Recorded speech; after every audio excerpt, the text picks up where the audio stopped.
When I was in E-4, I was broke.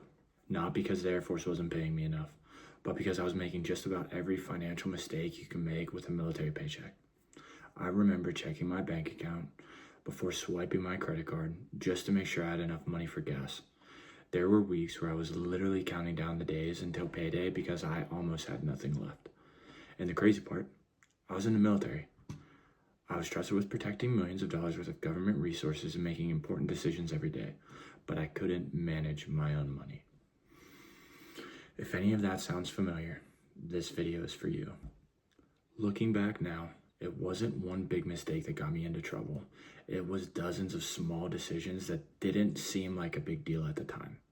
I'd get paid, I'd go out to eat, buy something online, grab energy drinks every single day, maybe some new clothes, maybe a new gadget, then something unexpected would happen.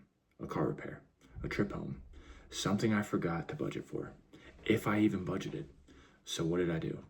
I pulled out the credit card. I had a couple Capital One cards because they were some of the first companies willing to approve me. At first it felt awesome, free money. But I could buy whatever I wanted and worry about it later. Except later always showed up. Every month I'd get the statement, I'd make the minimum payment, feel like I was making progress, and then I'd use the card again. I was running on a treadmill, working hard, but never actually moving forward. I honestly thought this was just how adulthood worked. Nobody ever taught me anything different. The turning point came when I got married. My wife looked at our finances and basically said, we need a plan. Not because she wanted to control the money, but because we both wanted a different future. The conversation completely changed the direction of our finances. Let's talk about credit cards, because this is where a lot of military members get stuck. Credit cards aren't evil. They're just a tool. The problem is using the tool without understanding how it works. Here's what I didn't understand when I was younger. Let's say you charge $2,000 to a credit card. Your statement comes in. It says your minimum payment is $40. You think, sweet, I only have to pay $40. But here's what's actually happening. Most of that payment is going towards your interest. Interest is basically the fee the bank charges you for borrowing their money. So maybe only a small portion of that payment actually reduces what you owe. The rest, gone, forever. That's what people can make payments for years and feel like the balance barely changes. Then they swipe the card again. And they're right back where they started. That's exactly what I did, over and over again. Let me talk to you about my second mistake, no budget. Here's something nobody ever told me. A paycheck is not a financial plan. You would think, just because money hits your account every 2 weeks doesn't mean you're making progress. Here's how I used to budget. I didn't. I'd check my bank account. If there was money, I'd spend it. If there wasn't, I'd wait until payday. Super simple. That's not budgeting. That's reacting.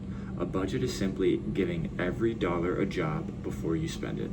Think of your paycheck like a group of employees. If nobody had a job, everyone starts wandering around. Your money does the exact same thing before payday even arrives. Decide, this much goes to rent, this much goes to groceries, this much goes to gas, this much goes towards paying off debt, this much goes into savings. Every single dollar should have a purpose. That's called zero-based budgeting. It doesn't mean your account goes to zero. It means every dollar has already been assigned a job. The biggest thing my wife introduced me to was something called the Debt Snowball. And honestly, it's so simple I almost dismissed it. Here's how it works. Write down every debt you have. Credit cards, personal loans, store cards, anything that you owe money on goes on this list. List them from the smallest balance to the largest. Keep making the minimum payment on every debt except the smallest one.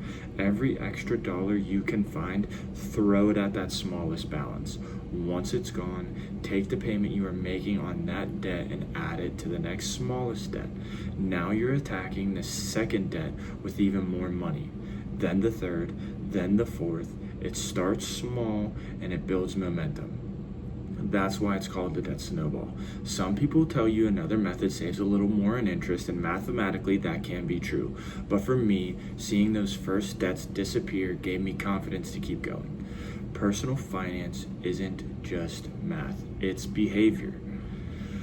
If you stay motivated and stick with the plan, that's what matters.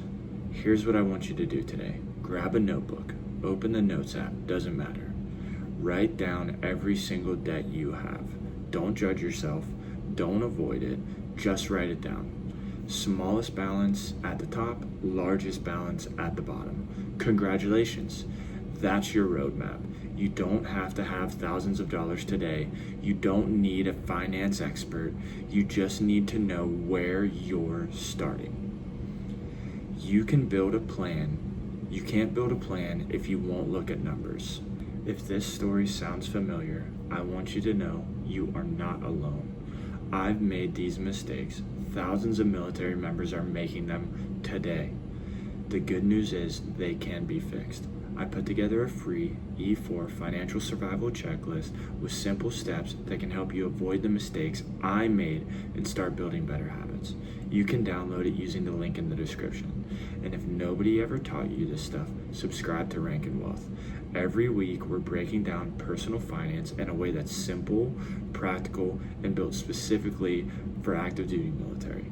In the next video, we're going to talk about one of the biggest opportunities service members have that many never fully understand: how to start investing early and let time do the heavy lifting. Thank you for watching. I'll catch you in the next one.